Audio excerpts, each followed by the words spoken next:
Le volet infrastructure, vous savez, le président Macky Sall vient de poser l'acte de naissance de la deuxième université de Dakar, qui va désengorger Dakar, qui va désengorger l'université de Dakar. Il va dans quelques jours poser la première pierre de l'université de Soussanou. Ça, c'est des faits concrets. Il a l'autoroute, il a Touba. Ce n'est pas des projets de Wade, comme il le dit. Non, je termine. Le Wade nous avait laissé quoi? Parce que beaucoup de choses dans ce qu'il dit sont les legs du pouvoir de Wade. Beaucoup de problèmes auxquels nous sommes confrontés aujourd'hui sont les conséquences de la gestion de Wade. Ça, on ne le dit jamais. On constate les faits, mais on ne cherche pas à savoir les causes. Le président Macky Sall a trouvé ici un pays en lambeaux, en ruine, qu'il est en train de construire. L'autoroute, il a Touba. C'est lui qui l'a. C'est sa volonté politique. Wade ne l'a pas fait. Ensuite, si M. Ba me dit que oui, le président Macky Sall n'a rien fait, tout est noir, etc., il est dans son rôle en tant qu'opposant. Mais le président Macky Sall est en train de donner une nouvelle envergure, une nouvelle impulsion à notre économie. Je donne un exemple. Du temps de Wade, nous avions quoi? L'université de Gaston Berger de Saint-Louis, que Diouf nous avait laissé ici. Puis l'université du Canchor, qui est un grand lycée qu'on est en train de réfectionner et de reprendre. Lorsque le président Macky Sall est venu, il a lancé le pôle de Diamniadio avec une grande université à côté, l'université de Dakar, l'université de avec les différents campus qui vont accompagner la naissance de cette université-là. Mais ça, ce sont des mutations considérables qu'il faut mettre à l'actif du président Wade. Macky Sall, excusez-moi, merci. Mais si vous dites que le président Macky Sall n'a rien fait, tout ce qu'il a fait, c'est Wade qu'il a fait, ce n'est même pas crédible au jeu de l'opinion. Oui. Lamine Ba, le chef de l'État a également parlé de la bonne assise macroéconomique du Sénégal qui a permis à notre pays de mobiliser des ressources dans la finance islamique à hauteur de 100 milliards de francs CFA. Je crois que c'est un autre motif de satisfaction quand même. C'est du concret. Vous savez, il ne faudrait pas bluffer les Sénégalais. J'aimerais bien discuter avec M. Samb. L'université de Kaolack existe depuis 4 ans. Depuis 4 ans. C'est un projet de Wade. La deuxième université de Diamniadio, rappelez-vous de l'université du futur africain prévue à Diamniadio. Et le projet initial s'appelle la ville moderne, qui consistait à décongestionner Dakar. Mais cette ville, c'était à Lompoul précisément. Laissez-moi terminer, j'y arrive. Nous, on avait prévu de décongestionner Dakar, de créer une cité des affaires à Diamniadio. Rappelez-vous de ZES, on a parlé de la zone économique spéciale à notre époque. Et il était prévu de faire une université, une deuxième université, l'université du futur africain. Et on avait même présenté aux Sénégalais la maquette. Si j'en viens au projet énoncé, combien coûte l'université Sine-Saloum que vous avez prévu? Comment cette université va être financée? Qui va financer? Est-ce l'État du Sénégal? Est-ce un don? Est-ce un prêt? Quelles sont les conditionnalités?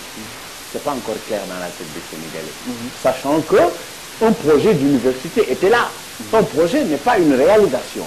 Vous avez émis l'idée de construire une deuxième université, c'est bien. Si on peut en avoir 20, 30, tant mieux, mais ce n'est pas encore sorti de terre. C'est une promesse. Kaolack, l'université qui existe là-bas, les fondements ont été posés par Wade.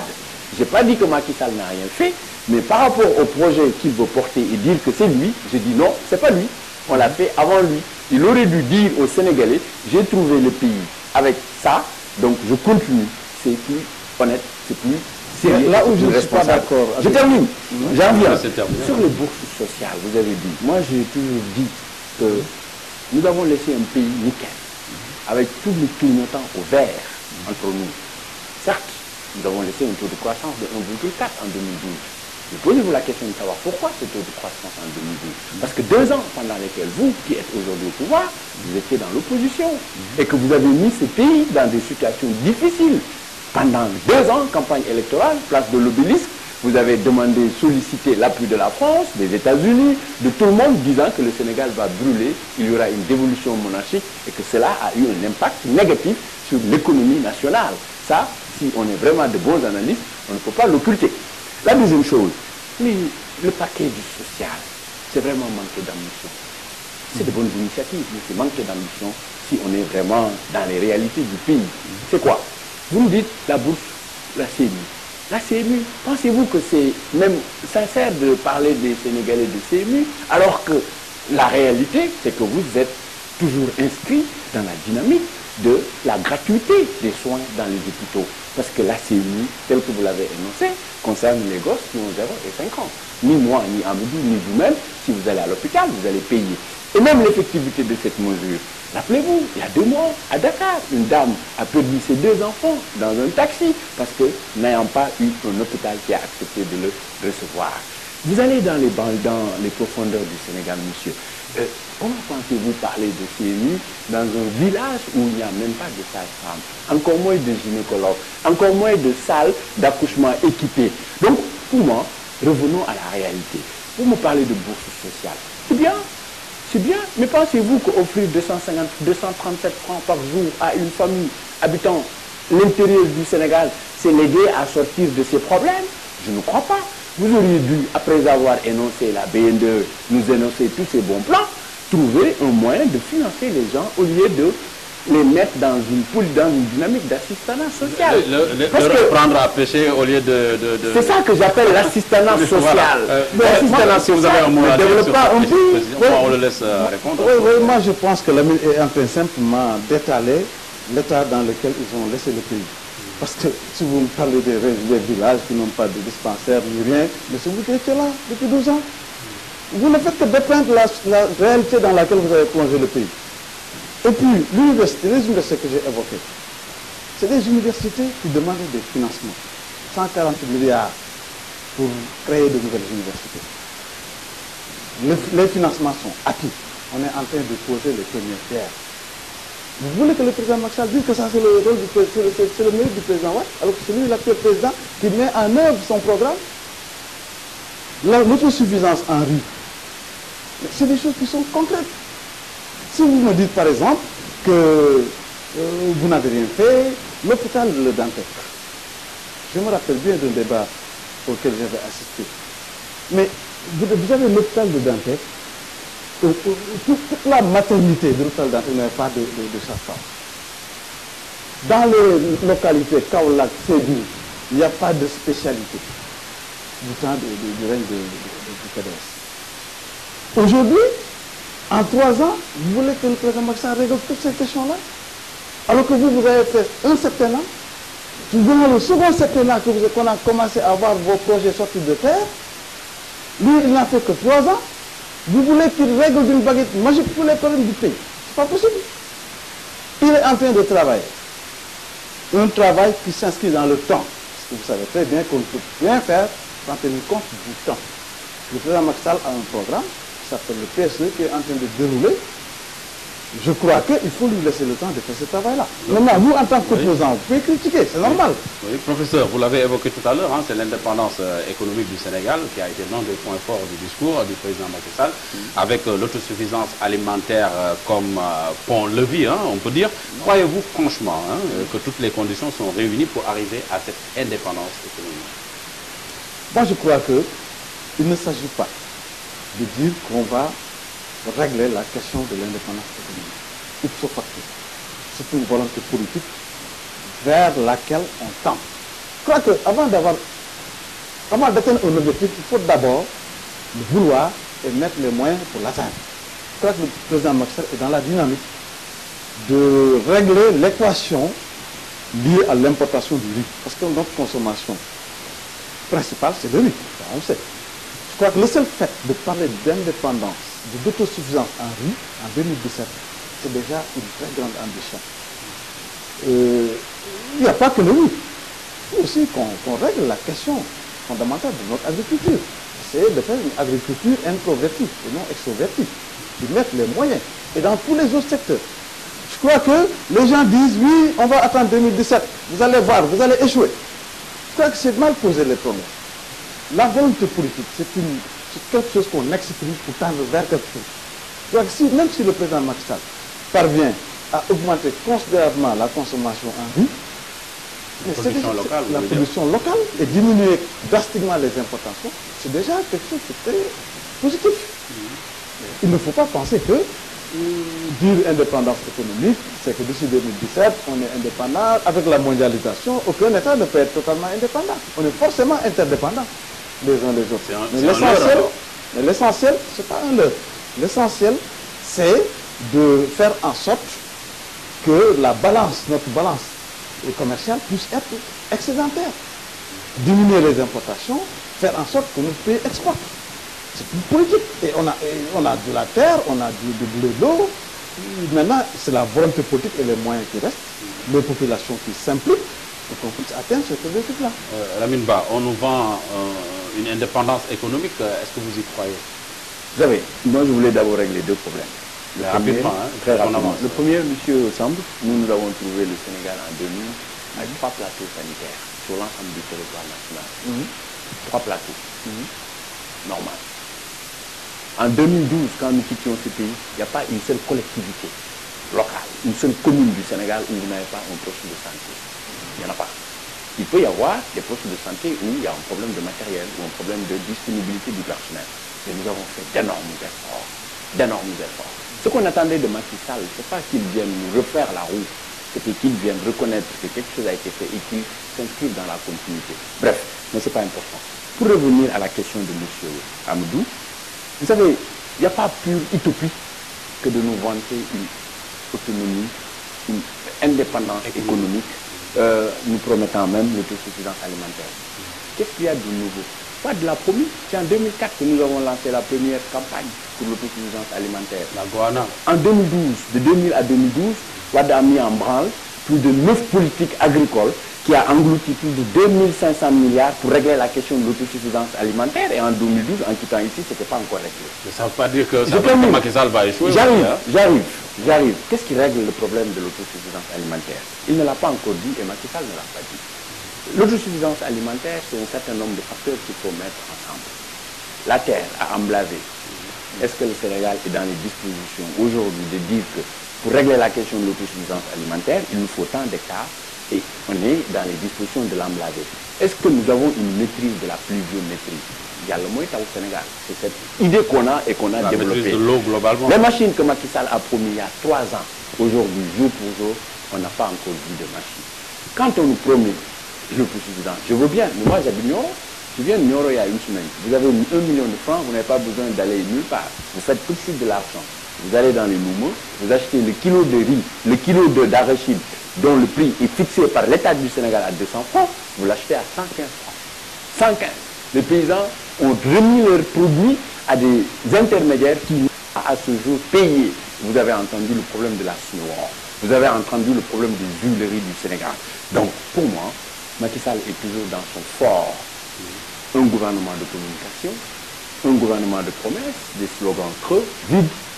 Il n'y a pas plus ni moins. Si on s'arrête là, je termine. Je place une question. Je reviens sur l'indépendance économique. Amadou, pensez-vous que Macky Sall, vraiment son fusil de bataille, c'est le PSE. Le PSE, les 70% du PSE on est allé en France, aux États-Unis pour chercher cet argent-là. Vous pensez que ces gens-là qui vont venir prendre l'argent pour nous le donner ne vont pas assujettir cet argent à des conditionnalités que vous, jusqu'à présent, vous n'avez pas eu à publier au Sénégal. Donc, de deux, vous nous dites que vous voulez commencer à affranchir le Sénégal des ténèbres colonialistes. Je veux bien, mais aujourd'hui, les secteurs clés de notre économie, les télécommunications sont entre les mains de la France. Nous ne sommes plus en sécurité, on nous écoute au téléphone. Le monde d'aujourd'hui, c'est les télécommunications. Et le Sénégal ne peut rien décider dans ce secteur. De deux, vous prenez tout ce qu'il y a comme sociétés qui viennent au Sénégal, les exonérations fiscales, les taxes fiscales. Macky Sall même a innové quelque chose de nouveau où il n'y a qu'au Sénégal où on parle de grâce fiscale. La grâce fiscale sur des sociétés de production qui sont là, qui ne sont pas en faillite, qui n'ont pas déclaré, qui n'ont pas mis la clé sous le poisson. Macky Sall est là avec son style. Donc s'il veut nous faire croire à une indépendance économique, moi je veux bien, mais Lamine, je place juste une question, hein, c'est par rapport à l'autosuffisance en riz, annoncée pour 2017. Selon le président de la République, 559 000 tonnes de riz paddy ont été produits. Maintenant, l'autosuffisance est fixée à 1 600 000 tonnes. on est sur la bonne voie. Je ne dis pas le contraire, mais s'il n'y a pas de nouveau. 2010, la production avait dépassé 500 000 tonnes. 2010, on était presque à 800 millions de tonnes. 800 000 tonnes. Donc il n'y a pas encore de nouveau. Moi, je pense que le président Macky Sall ferait bien de dire aux Sénégalais de faire un break, de nous dire la vérité, de demander à son gouvernement d'arrêter de jouer avec les chiffres. On ne peut pas gouverner un pays sur la base de chiffres. Je vous donne un exemple. Le taux de croissance dont on parle. Pour la première fois au Sénégal, on voit une polémique au plus haut sommet de l'État entre le ministre de l'économie et des finances et l'agence nationale de la statistique sur des chiffres. Oui, bon, il n'y a pas de nivellement. Donc moi, je suis là, oui. Je constate, je vis comme tous les Sénégalais, oui. Mais la réalité, Amadou, c'est pas vouloir teindre le bilan de Macky Sall en noir, mais je dis ce que je constate et ce que les Sénégalais vivent. Oui, professeur. Oui, ça dit que ce qui nous différencie souvent, c'est que moi, quand je discute avec les gens de l'opposition, je reconnais les efforts que le président Wade a fait dans ce pays-là. Dans le domaine des infrastructures, dans beaucoup de domaines, le président Wade a fait beaucoup de choses. Mais, généralement, mes co-débatteurs, ils sont nihilistes. Tout ce que le président Macky Sall a fait, c'est pas vrai. Il ne dit pas la vérité. C'est des promesses. Et ce que nous sentons dans notre poche, moi j'ai quitté chez moi en venant ici. J'ai mis ce que je mettais, je mets la moitié en termes de carburant et je suis arrivé et je vais rentrer avec. Ça c'est lié à la baisse du carburant. Ça c'est du concret. Mais tout ce que le président Macky Sall fait de bon, pour vous c'est mauvais. Mais je crois que pour crédibiliser votre discours, des fois, il est bon d'accepter une fois que les efforts du gouvernement, que le gouvernement est en train de faire. Si vous le faites, vous allez davantage convaincre les gens.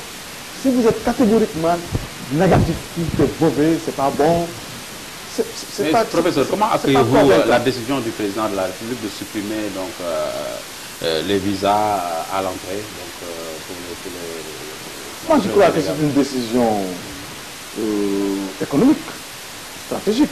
Histoire de booster le tourisme. Histoire de booster le tourisme, bien entendu. Puisque, vous savez, quand on est un pays faible, il faut en être conscient, il faut le savoir.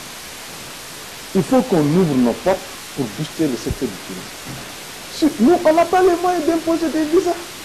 Parce que, vous savez, il faut qu'on soit modeste. Il faut qu'on soit modeste. Si les touristes viennent, le secteur, je ne dis pas maintenant qu'il faut le faire, de laisser aller. Il faut contrôler. Mais il faut doper le secteur pour que les gens viennent, pour qu'ils investissent, pour qu'il y ait une plus-value dans ce domaine-là. Donc, sous ce rapport-là, moi je crois que c'est une mesure, parce qu'on a expérimenté aussi le contraire. Pourquoi on a rectifié? C'est parce qu'on s'est rendu compte que ça n'a pas servi à grand-chose. Donc c'est une bonne chose que de supprimer les visas. Oui, Lamine, sur cette question précisément, la suppression donc, du visa. Vous savez, mon cher me taxe d'être nihiliste. Je ne suis pas nihiliste. Je suis un enfant de Wade. Wade a trop élevé la barre. Répondez à ma question, s'il vous plaît. Sur la taxe, c'est là où je veux venir. Sur la taxe, je vous pose la question. Dites-moi, dans quelle ambassade, quelle est l'ambassade d'un pays que vous connaissez dans le monde où vous allez vous rendre pour dire que vous allez faire vos formalités de demande de visa gratos? Le problème du tourisme, ce n'est pas un problème de 50 € sur les visas. Et les visas, il faut déjà comprendre ce que dit Macky Sall, le président Macky Sall. Il y a deux types de visas. Il y a des pays, je sais que tous les gens qui viennent de l'espace UEMOA ne payent pas le visa. Il y a des pays qui étaient classés pour payer le visa, pour venir chez nous. Je vous donne un exemple. Allez à l'ambassade de France. Même la photocopie, vous payez. La légalisation à hauteur de 12 000, 15 000 francs pour légaliser un document. La France ne sort plus de l'argent pour entretenir ses ambassades. C'est les ambassades qui créent l'activité pour s'entretenir et verser des dividendes dans les caisses de l'État français. Moi, je pense que la question, elle a été très mal abordée par le président de la République. Le problème du tourisme, ce n'est pas un problème de baisser. Parce que, qu'est-ce qui fait bouger les touristes? Le touriste, il se lève, il veut venir à Dakar. Ce n'est pas un problème de billet, mais parce qu'il est certain qu'arrivé à Dakar, il a envie d'avoir une semaine tranquille, de voir des choses qu'il ne peut pas voir en France, d'avoir la quiétude et de pouvoir passer de très bonnes vacances. Ce n'est pas donc le billet. Au contraire, c'est le produit qu'on lui propose. C'est le cadre qu'on lui propose. Donc moi je pense que dire que s'élever comme ça, c'est le visa. Le visa, je parle de visa. Je parle de visa. On paye 50 000 € sur le visa. Donc je dis que ces 50 € ne représentent rien sur la motivation et l'engagement des touristes, pourvu qu'ils trouvent un bon produit touristique à Dakar. Voilà, pour s'agissant de bons produits touristiques. Oui. Donc maintenant, si le président se lève et prend des décisions comme ça à la va-vite, est-ce que ça veut dire qu'il y a des taxes? Si nous prenons la structure des taxes, il y a des taxes sur lesquelles le président ne peut rien, c'est des taxes communautaires. Entre nous, de deux. Les 8 milliards qu'il a annoncés, les milliards, ce n'est pas dans le budget de l'État, c'est dans les caisses de l'ADS, les aéroports du Sénégal. Certes, l'État met sa contribution à hauteur de 100 millions par année, mais cela ne signifie rien.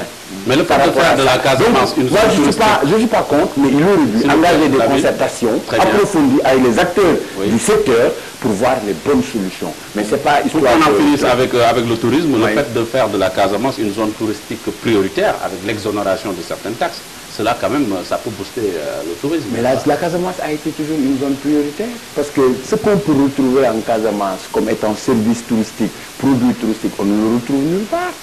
Les zones touristiques du Sénégal, on avait quoi? Salut, c'est du tourisme balnéaire. C'est au niveau de la Casamance que vous pouvez voir ce qu'on appelle le tourisme durable, le tourisme solidaire, etc. etc. Une raison de plus de favoriser l'environnement. Merci, je dis, l'environnement a toujours été ça. Moi, je suis parti il y a 1 an en Casamance. J'ai halluciné. J'ai vu des touristes qui sont venus de la Hollande. Quel était le problème? Ils sont venus de la Hollande, ils sont passés par la voie normale, mais une fois en Casamance, ils n'ont pas d'avion pour retourner. La liaison Dakar-Ziguinchor est assurée par Air Sénégal International, qui n'a plus d'avion pour aller prendre les gens à l'heure et les faire venir à l'heure. Donc pour moi, avant de parler de taxes ou de redevances, il faudrait quand même redéfinir le produit touristique sénégalais, mettre les infrastructures qu'il faut et puis mettre des professionnels. Parce que c'est ce qui gère le tourisme au Sénégal. Ne s'y connaissent pas, ne s'y connaissent absolument rien. C'est plutôt des hommes politiques qu'on vient mettre à la tête de ministères techniques pour espérer avoir des résultats. Non. Donc le tourisme est assez sérieux pour qu'on le laisse entre les mains de des gens qui ne s'y connaissent rien. Pour paraphraser l'autre, mais tout cela explique le manque de vision et de politique touristique dans notre pays. D'accord. Professeur, un dernier mot sur ça, on va passer à la seconde question. Monsieur Ba, ce que vous dites, il y a des choses qui sont vraies, qu'il faut prendre en considération, mais je ne pense pas que le président de la République puisse prendre une décision unilatérale et revenir sur ça. Je crois que le président Macky Sall doit quand même prendre des conseils de gens avec qui il travaille. Peut-être professionnel du secteur. Donc je ne pense pas que ça soit aussi simple quoi. C'est lever un beau jour pour prendre la décision. Oui. Je suis d'accord avec toi sur le fait que c'est un secteur qu'il faut booster. Et il doit être attractif aussi par rapport aux touristes qui veulent venir au Sénégal. Oui. Parlons à présent du mandat du président de la République. Des voix s'élèvent de plus en plus du côté de la mouvance présidentielle, de la paire même, si on peut le dire, pour demander au président Macky Sall de respecter les 7 ans. Quelle lecture faites-vous donc par rapport à toutes ces réactions? Oui, moi j'ai une lecture assez simple. Le président Macky Sall lui-même, le principal concerné, a dit qu'il veut diminuer le mandat de 7 à 5 ans. Et il va le faire. Je crois que la voie référendaire a été choisie pour formaliser donc cette décision du président de la République. Maintenant, qu'il y ait des hommes politiques, vous avez parlé du ministre Omar Youm, parce que aussi un ministre, il a plusieurs casquettes. Hein. Il est ministre, mais c'est un homme politique aussi. En tant qu'homme politique, il a le droit de dire que le président doit faire 7 ans. Comme le dit souvent Moustapha Cissé Lo, un autre membre du PDS peut le dire aussi. Mais ce que je sais, moi, c'est que le président Macky Sall a eu clos. Il a pu affirmer son intention, réaffirmer avec fermeté d'ailleurs, de respecter cet engagement. Donc moi, jusqu'à la preuve du contraire, je ne peux que croire à cela. Et vous savez très bien que si par exemple il y a un référendum et que le peuple dise non, là, ce n'est plus l'affaire du président Macky Sall. Parce que c'est le peuple qui est souverain. Lui, il a manifesté une volonté. Il veut faire 5 ans. Il veut organiser un référendum pour ça. Si le peuple vote oui, tant mieux. On passe aux 5 ans. Mais au cas où le peuple dit non. Cela peut être interprété comme un désaveu aussi. Hein? Bon, quelle que soit l'interprétation, si le peuple dit non, il est obligé de faire 7 ans, dans ce cas-là. Et que d'aucuns disent, oui, il ne fallait pas passer par le référendum, il faut passer par l'Assemblée. Il peut passer par l'Assemblée, je ne sais pas, sur le plan juridique, je pense que le référendum est la meilleure voie. Mais même s'il passait à l'Assemblée et que l'Assemblée dise non, les gens vont parler de connivence, n'est-ce pas? Oui. Avec la majorité. Oui, mais l'argument avancé par les défenseurs des 7 ans, c'est que l'engagement du candidat Macky Sall ne peut pas primer sur son serment de président élu. Oui, chacun a son argumentaire. Chacun donne des raisons, des arguments. Par exemple, moi je sais que ce qui arrangerait le président Macky Sall, ce qui l'arrangerait par rapport à sa politique, c'est de faire 7 ans. Là, je suis en train de poser, des remarques. De faire 7 ans, de pouvoir terminer ce chantier et tout. Mais puisqu'il a donné son engagement déjà à la face du monde, je crois, et bon, moi je sais qu'il va respecter cet engagement-là. Pour moi, il faut qu'il organise un référendum. Si le peuple accepte, on va passer aux 5 ans. Oui, Lamine Ba, sur le mandat présidentiel, 7 ans ou 5 ans? Vous savez, moi je refuse de tomber dans le piège, Amadou, pour regarder les Sénégalais et leur dire la vérité. La vérité c'est quoi? Le candidat Macky Sall, entre les deux tours, s'est présenté devant les Sénégalais pour dire qu'une fois élu, il va réduire son mandat à 5 ans. Ce n'était pas une demande des Sénégalais, c'est un engagement personnel. Une fois aux affaires, si vous vous rappelez bien, son premier voyage à Paris, c'est sur le perron de l'Élysée qu'il a dit que lui, il va réduire son mandat. C'est un engagement personnel. Donc toutes ces acrobaties, ces discours-là, pour moi, c'est une perte de temps et c'est une volonté de nous diviser. Pourquoi je le dis? Macky Sall n'a pas dissous le Sénat de sa propre volonté. C'est une institution de la République. Il a dissous. Macky Sall n'a pas dissous le Sénat pour créer le Conseil économique, social et environnemental. Il ne l'a pas fait. Donc nous, ce qu'on attend de lui, qu'il respecte sa parole. Comment respecter sa parole? Nous faire l'économie de toute cette dissertation-là, de toutes ces acrobaties-là, et de démissionner. Même organiser un référendum, moi je ne suis pas d'accord. Parce que vous savez c'est quoi un référendum? C'est retourner, demander, poser la même question au peuple. Le peuple n'est pas concerné. C'est lui qui a pris la responsabilité. On n'a pas besoin de nous poser encore la question de savoir est-ce que êtes-vous d'accord pour 5 ou 7 ans. De deux, est-ce que Macky Sall est prêt pour s'assumer politiquement? Parce qu'un référendum, aussi, c'est un exercice de responsabilité politique. C'est-à-dire, rappelez-vous de 86 avec François Mitterrand, qui disait que, certes, il engage sa responsabilité, mais qu'il est là, qu'il n'est pas impliqué dans ces élections-là. C'est-à-dire, demain, si les Sénégalais disent à Macky Sall non, nous ne voulons pas de vos 5 ans, Macky Sall doit démissionner, parce que c'est un désaveu politique. Si les Sénégalais disent oui, nous voulons 7 ans, nous voulons 5 ans, ok? Mai 2016. Donc l'élection présidentielle devra avoir lieu février 2017, 6 mois. Pensez-vous que l'État du Sénégal, vous dites que nous sommes un pays pauvre, avons-nous les moyens de faire 2 élections d'envergure nationale en moins de 7 mois de décalage? Pensez-vous que cela est socialement acceptable pour un pays qui se veut un pays de bonne gouvernance, un pays pauvre, etc., etc. Sachant la complexité d'une élection, je ne parle même pas des aspects techniques. Parce qu'une élection, ça se prépare. Il y a tout un arsenal technique qu'il faut mettre en avant. Mais financièrement, 2 élections d'envergure nationale, est-ce que le pays peut le supporter? Mais Lamine Ba, que faites-vous du serment du président de la République? Quel serment? Qui a juré de faire respecter, de respecter la Constitution. Et dans cette Constitution, c'est 7 ans. Mais vous savez, nous, on n'exige rien du président de la République. Macky Sall devait être élu pour 7 ans. C'est lui qui nous a dit, j'ai fait le tour du Sénégal, j'ai fait 80 000 km, je connais les problèmes des Sénégalais, je peux les résoudre et je m'engage à démissionner au bout de 5 ans. Oui, c'est ça, nous n'avons rien dit, nous n'exigeons rien de Macky Sall. À réduire le mandat pour 5 ans.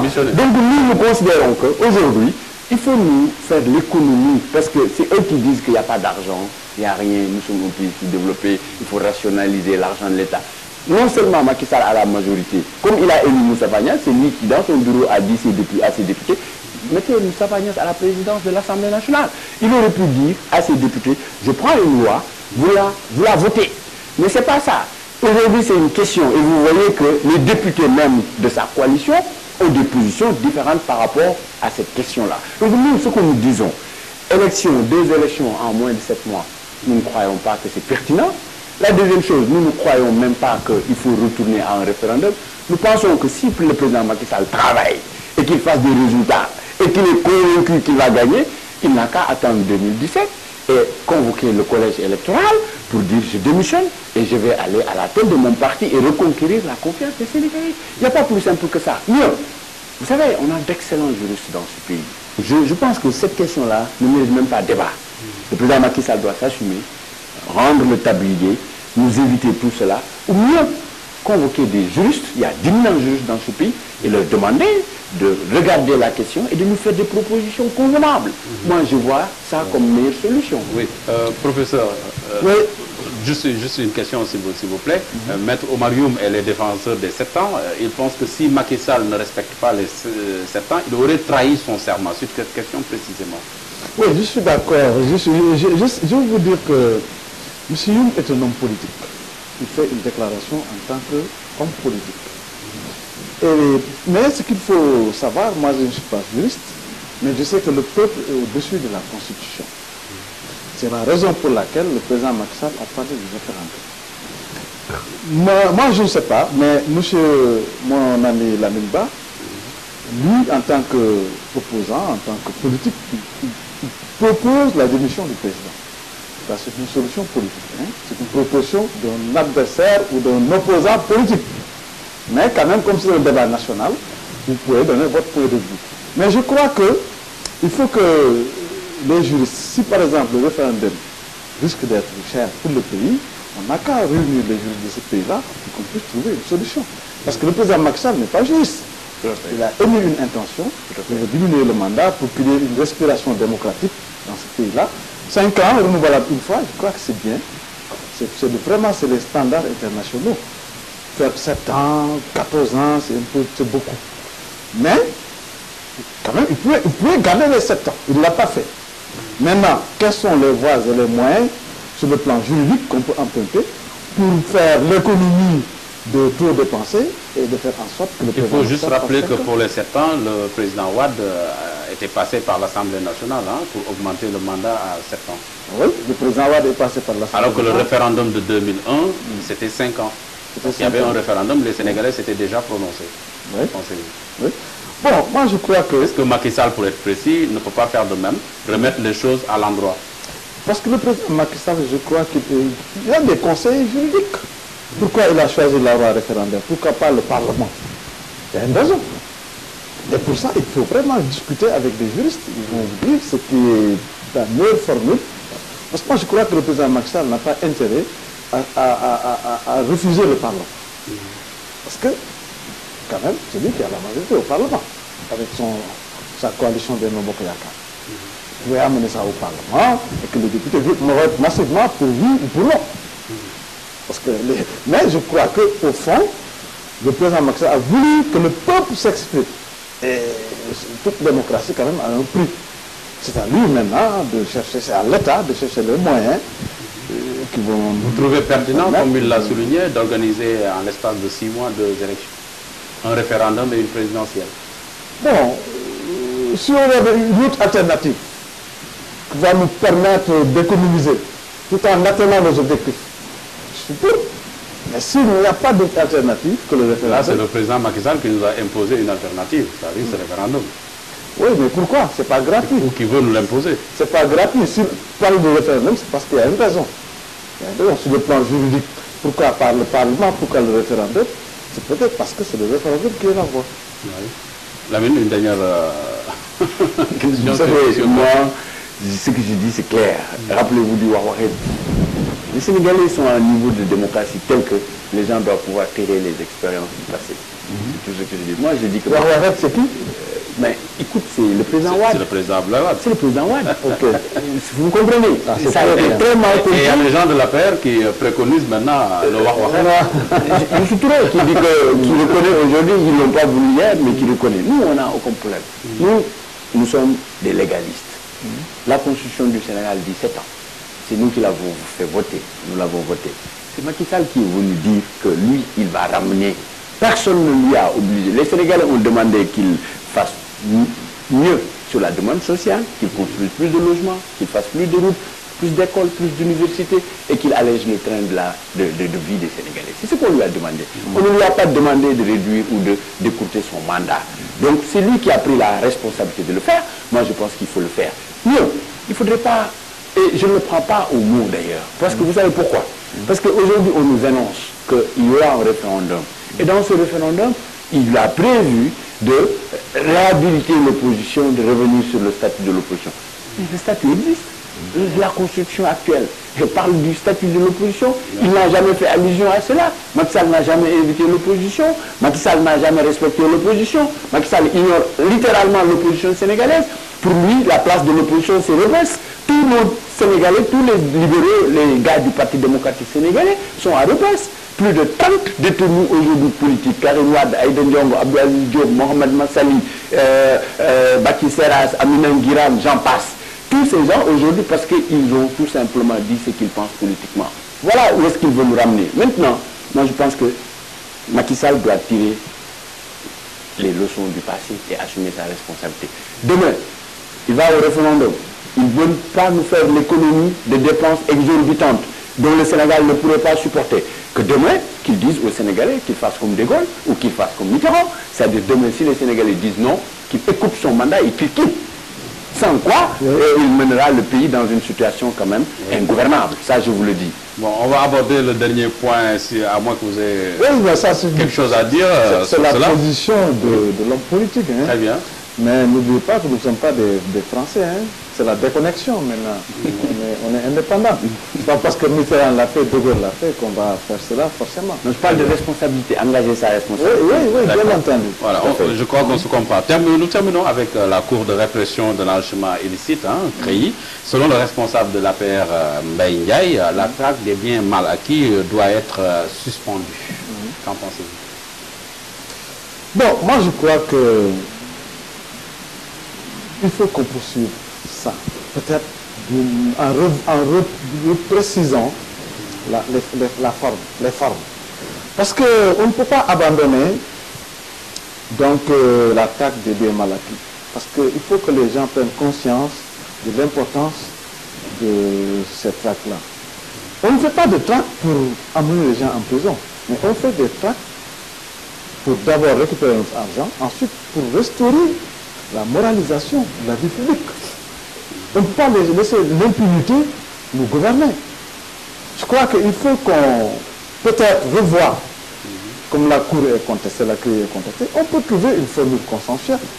Il y a la Cour des comptes, il y a le président Macky Sall a créé l'OFNAC, il y a donc des institutions qui sont là pour auditer, surveiller, voir comment les gens ont géré. Et peut-être permettre aux gens qui nous gouvernent de tenir compte de cette épée de Damoclès pour ne pas verser dans les détournements ou dans la gabegie. On est un pays qui n'a pas de moyens, on a peu de ressources. L'impunité a trop duré. Diouf a essayé, il a lâché du lest en 1981. Le président Wade même a essayé, parce qu'il avait commencé l'attaque des biens mal acquis. Il y avait l'audit des fonctionnaires de l'État. Le président Macky Sall n'a fait que poursuivre en restructurant une institution qu'il a trouvée là, qui est la CREI, qu'on peut revoir. Hein. Moi, je suis pour que s'il y a un consensus autour de la CREI, pour qu'on réforme la CREI ou qu'on revoie la CREI. Si on doit revoir la CREI, qu'est-ce qu'on va faire de ceux qui ont déjà été condamnés par cette CREI dans sa forme actuelle? Si on pose le problème en ces termes-là, ça devient compliqué. Parce qu'il n'y a que deux choses qui sont possibles. Soit on laisse la CREI telle qu'elle est, ou qu'on la réforme. Puisque la CREI a suscité autant de discussions, autant de réprobations, de la part surtout de l'opposition, disant que la CREI est une instance de tribunal politique, etc. Bon, l'accusé n'a aucun droit, etc. La charge de la preuve qu'on lui demande, c'est pas normal. On peut discuter, hein, pour moi, revoir la CREI ou bien même créer une autre institution. Moi, je pense que ça, c'est possible. Hein. Mais dire que, oui, et ceux qui sont déjà jugés par la CREI, et ils seront victimes, et les autres, quand ils viendront, qu'est-ce qu'ils vont faire? Si on raisonne comme ça, on risque de laisser la pays telle qu'elle est, et ça va continuer à créer des problèmes. Oui, sur la déclaration de Mbaye, donc l'abandon ou la suspension de la traque des biens mal acquis, et peut-être même, pourquoi pas, la suppression de la CREI. C'est un aveu. Ils ont montré qu'ils avaient une ambition, liquider Karim Wade, le disqualifier, mais ce n'était pas pour des intentions de bonne gouvernance et d'assainissement de la vie publique. Parce que si la traque était vraiment bien pensée, bien élaborée, personne n'est contre la reddition des comptes. Parce que nous considérons que tout exercice de pouvoir engage la responsabilité. Ça, il n'y a rien à dire. Et il n'y a rien de nouveau au Sénégal. Nous sommes une démocratie, nous sommes un état de droit, nous sommes une république qui dispose de corps de contrôle assez compétents, assez rigoureux, qui ont fait un excellent job depuis qu'ils ont été là. Mais la question n'est pas un problème de reddition de comptes ou un problème d'assainissement ou de moralisation de la vie politique. C'est de l'acharnement, c'est de la justice sélective, parce qu'aujourd'hui, rien ne peut justifier de tels propos d'un homme d'État comme Mbaye, quand il pense qu'il faut suspendre la traque des biens mal acquis. Donc il faut suspendre la poursuite de ceux qui ont détourné de l'argent. Parce que tout simplement, personne n'a détourné. Au regard de la loi et du verdict qui a été prononcé par cette cour scélérate, anticonstitutionnelle, qui n'existe dans aucune démocratie moderne et civilisée, en dehors de cela, il n'y a aucun délit qui peut être aujourd'hui reproché à Karim Wade. Ce n'est pas du détournement de deniers publics. Ce n'est pas de la corruption. Qu'est-ce qu'on reproche? De l'enrichissement illicite. Oui, mais quel enrichissement illicite? Peuvent-ils aujourd'hui, eux, prouver que Karim Wade s'est enrichi illicitement? Ils ont voulu tout simplement prendre des biens de quelqu'un, des biens d'autrui qui appartiennent à Bourgie, qui socialement, sociologiquement, moralement, professionnellement, présentent aujourd'hui toutes les garanties et toutes les bonnes raisons pour prouver qu'il doit être en mesure d'avoir cette richesse-là. Êtes-vous d'accord pour la suspension? Maintenant, moi je dis que la suspension de quoi?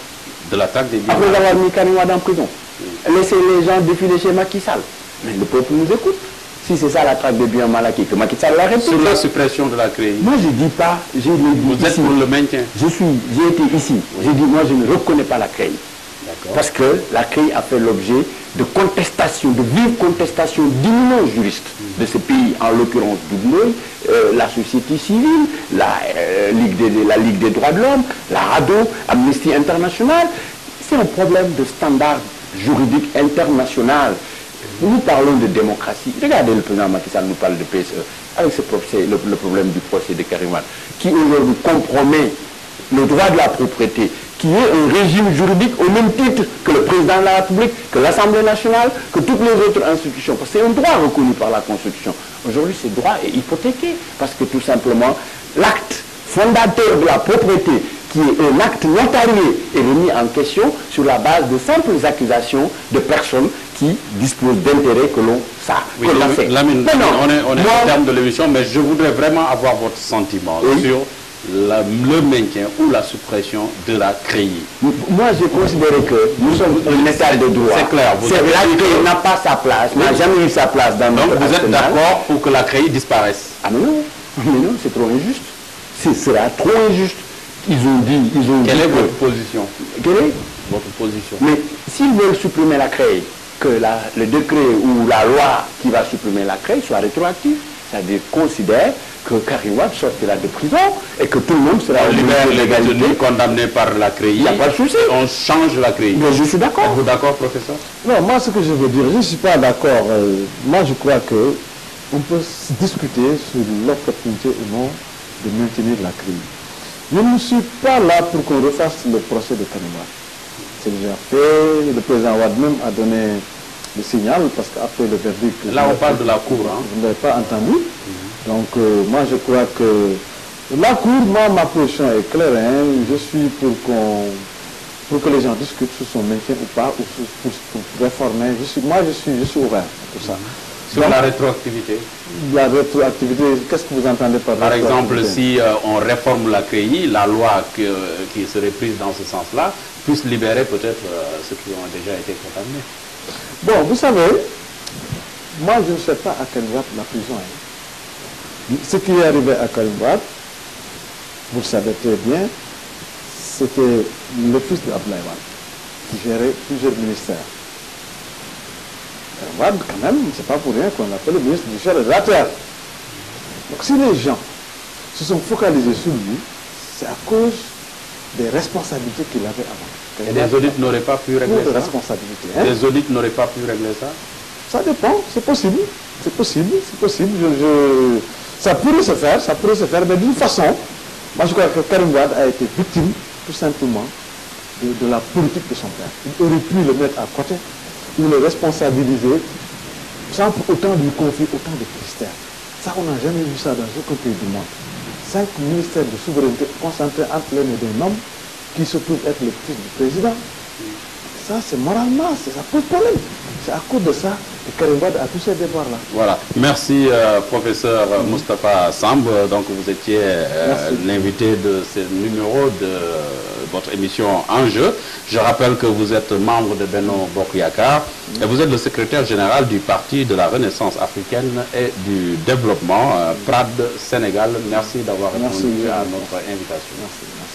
Lamine Ba, donc, qui est membre du comité directeur du Parti démocratique sénégalais, PDS, merci d'être venu également. Merci beaucoup à M. Samb. Merci. Voilà.